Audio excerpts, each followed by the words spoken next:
فارق مع رقش النهارده لسه ابراهيم وعبد الله السعيد.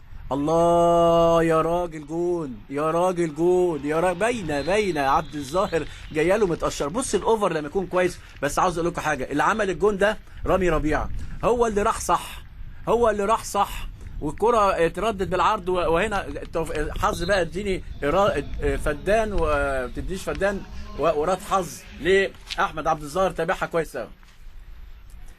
اللي جنبك بص حضراتكم بص المروحه دي، المروحه هي ده الهدف، ده الهدف. وحظ عماد متعب وحش قوي، بس تابع كويس قوي وتسقط الكوره لعبد الظاهر، تبقى مقسومه لك يا عماد وتروح لعبد الظاهر. انما الولد ده هو صح، انما لو هو رايح عماد، لو راح بقوه كان جاب جون، انما هو رايح بنوع من البطء شويه، هنا كان لازم يروح ويقطع الشبكه. انما ترد على طول لعبد الظاهر ويحرز الاهلي هدفه الاول بعد 25 دقيقه. احمد عبد